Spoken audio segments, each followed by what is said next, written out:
आज के वीडियो में हमारे गेल-लुसैक्स लॉ ऑफ कंबाइनिंग वॉल्यूम्स के ऊपर कुछ न्यूमेरिकल्स कर लेते हैं। तो यार पहला न्यूमेरिकल ये है हमारे पास। तो यार न्यूमेरिकल ऐसा है कि if 6 litre of hydrogen and 5.6 litre of chlorine are mixed and exploded, what will be the composition by volume of resulting gaseous mixture. ठीक है, तो देखो गैसेस हैं, उनकी वॉल्यूम्स के बारे में बात हो रही है। सिंपल सी बात है कि लुसैक्स लॉ ऑफ कंबाइनिंग वॉल्यूम्स के हिसाब से होगा। तो देखो सबसे पहले यार देखो किसी भी केस में सबसे पहले हमें एक बैलेंस्ड इक्वेशन लिखनी पड़ेगी। ठीक है, तो हम लोग एक बैलेंस्ड इक्वेशन लिख लेते हैं यहाँ पर। ठीक है, ये हमने बैलेंस्ड इक्वेशन लिख ली। ठीक है, अब उसके बाद क्या होगा कि हम वही बैलेंस्ड इक्वेशन लिखने के बाद जो बैलेंस्ड इक्वेशन में मॉलिक्यूल्स का जो रेशियो है वही वॉल्यूम का भी रेशियो होगा।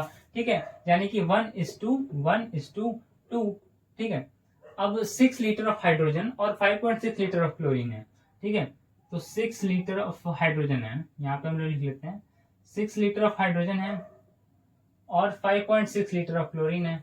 अच्छा, इसमें थोड़ा सा इतना इतना देखो सिंपल नहीं है। यहाँ पर बात यह है कि कौन सा कंप्लीटली यूज हो जाएगा और कौन सा जो है रह जाएगा। ठीक है, अब तुम देखो यहाँ पे थोड़ा सा दिमाग लगाने वाली चीज है। यहाँ पर एक और कॉन्सेप्ट पढ़ेंगे हम लोग लिमिटिंग रिएजेंट का। लिमिटिंग रिएजेंट वो है जो कंप्लीटली खत्म हो जाता है रिएक्शन में, यूज हो जाता है। ठीक है, तो यहाँ पर देखो इसका इसके एक वॉल्यूम से रिएक्ट करना है, नॉर्मल नेचुरल ये होना है। ठीक है, यहाँ पर इसका 6 लीटर है। क्या इसके पास 6 लीटर क्लोरीन है? नहीं है। तो क्या रिएक्शन होगा ही नहीं? क्या रिएक्शन स्टॉप हो जाएगा? नहीं, ऐसा नहीं होगा, बल्कि यहां से चलेंगे हम। इसका वन मॉलिक्यूल ऑफ क्लोरीन यानी कि 1 volume of chlorine 1 volume of hydrogen से रिएक्ट कर रहा है, तो 5.6 लीटर इसके 5.6 लीटर से कर लेगा रिएक्ट। ठीक है, अच्छा इसका एक और केस देख लेते हैं हम लोग। जैसे कि मान लो तुम्हें दिया है, जैसे मान लो ये तो 1:1 का था।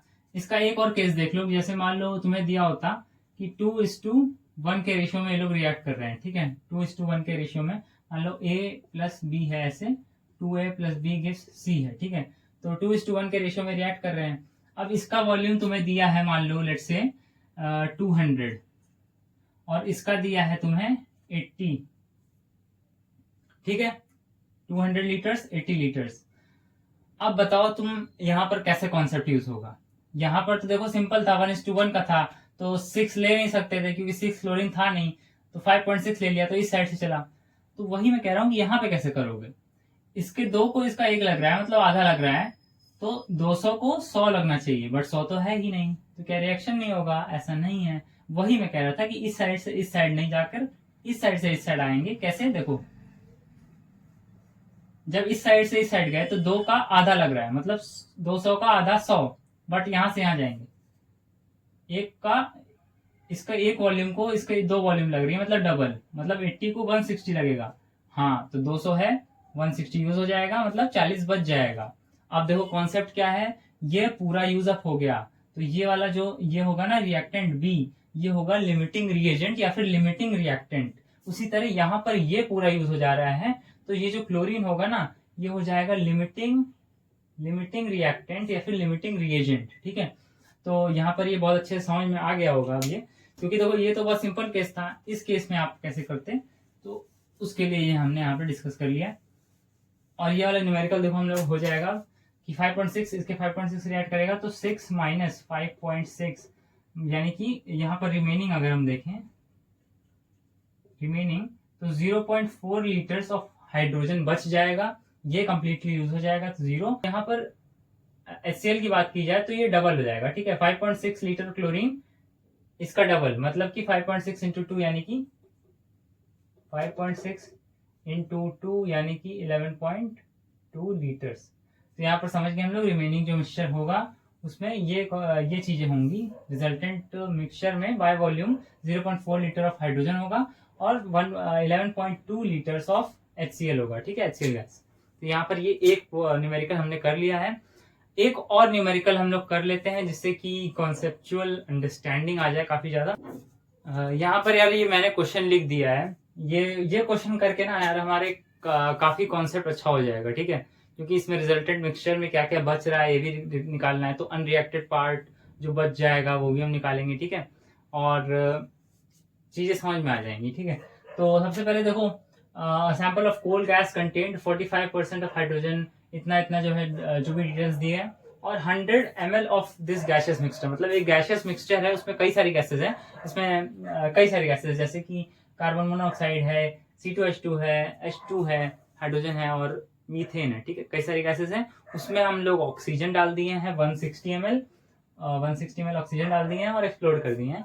अब देखो सारी गैसेज ऑक्सीजन से रिएक्ट करेंगी, ऑब्वियस सी बात है, ठीक है भाई, सारी गैसेज ऑक्सीजन से रिएक्ट करेंगी, 2H2 प्लस O2 गिव्स। देखो पहला स्टेप यही होता है कि सारे बैलेंस्ड इक्वेशन हम लोग लिख लें, जिसकी मदद से हमें फिर वॉल्यूम्स का जो रेशियो है वो पता लग जाएगा, तो उससे जो है क्वेश्चन सॉल्व करना आसान हो जाएगा। तो चलो मैं सारी बैलेंस्ड इक्वेशन लिख लेता हूँ, फिर बात करते हैं। ये मैंने सारी बैलेंस्ड इक्वेशंस यहाँ पर लिख दी हैं, ठीक है। तो पहले सिंपल सी बात है, ये देख लेते हैं कि 100 ml ऑफ दिस मिक्सचर है ना, 100 का 45% 45 ml होगा, मतलब 45 ml यहाँ पे मैं वॉल्यूम लिख लेता हूँ सबकी, ठीक है। 45 ml, ये 30 ml हो जाएगा, और ये हो जाएगा 20 ml, और ये 5 ml यहाँ पर हो जाएगा, ठीक है। अब देखो सिंपल है यार, रेशियो देखो 2:1 का रेशियो है, यहाँ पे रेशियो भी लिख लेता हूँ, 2:1 का रेशियो है, यहाँ पर 1:2 का रेशियो है, ठीक है, 1:2 का रेशियो है, यहाँ पर 2:1 का रेशियो है, यहाँ पर 2:5 का रेशियो है, ठीक है। तो सिंपल सी बात है, हम देख लेते हैं कि ऑक्सीजन कितना कितना चाहिए होगा सबको, यहाँ पर देख लेते हैं। आधा हो रहा है, मतलब 45 का आधा कितना हो जाएगा, यहाँ पर 22.5 ml, ठीक है। अभी ml नहीं लिखते हैं, बस यही करते हैं, ठीक है। 60, यहाँ पर कितना हो जाएगा, यहाँ पर आधा हो रहा है तो ये 10 हो जाएगा, यहाँ पर 2.5 टाइम्स हो रहा है ना, 2 से 5 हो गया, मतलब 1 को कितना चाहिए होगा, 5/2, 5/2 इंटू 5, 25 का आधा कितना होता है, 12.5, ठीक है। तो सारा ऐड कर दो, सारा ऑक्सीजन ऐड कर दो, 22.5 प्लस 60 प्लस 10 प्लस 12.5, ठीक है। तो 105 यहाँ पर हमारे पास आ जाएगा, 105 ml ऑफ ऑक्सीजन हमारे पास यूज हो जाएगा।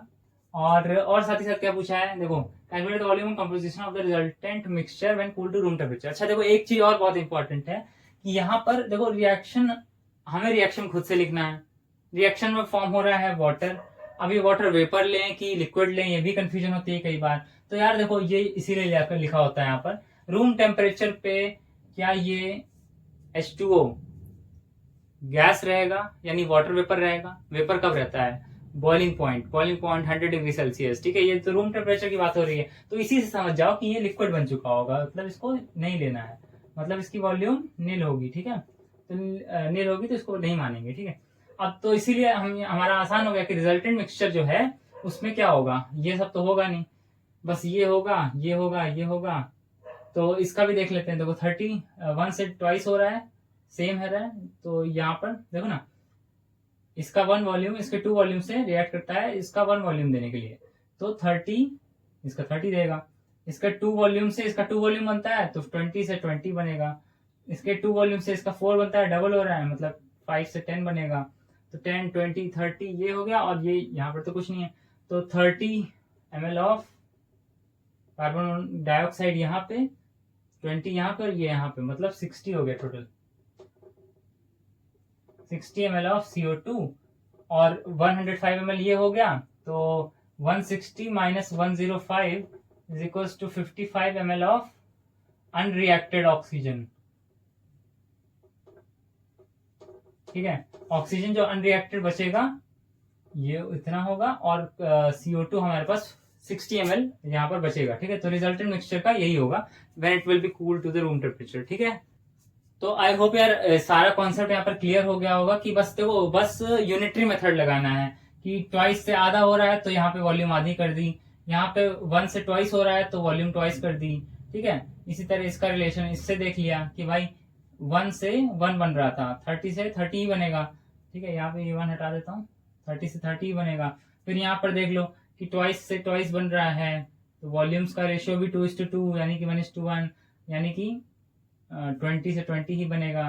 फिर यहाँ पर 2 से 4 डबल हो रहा है, मतलब कि 5 से 10 डबल हो जाएगा। तो यहाँ पर तो मैंने बहुत यूनिटरी मेथड और ऐसे बता दिया है, लेकिन इसका कॉन्सेप्ट पूरा हमें पता है। ऐसा नहीं कि हम बस रटे हुए हैं कि इसका ट्वाइस कर दो, इसका आधा कर दो और हम सॉल्व कर दे रहे हैं। नहीं, हमें पूरा पता है कि कैसे मॉलिक्यूल्स का रेशियो करस्पॉन्ड करता है वॉल्यूम्स के रेशियो में, जो हमने एवोगैड्रोस और गे-लुसैक्स लॉ दोनों की मदद से समझा था। ठीक है, इसके पिछले वाले वीडियो में।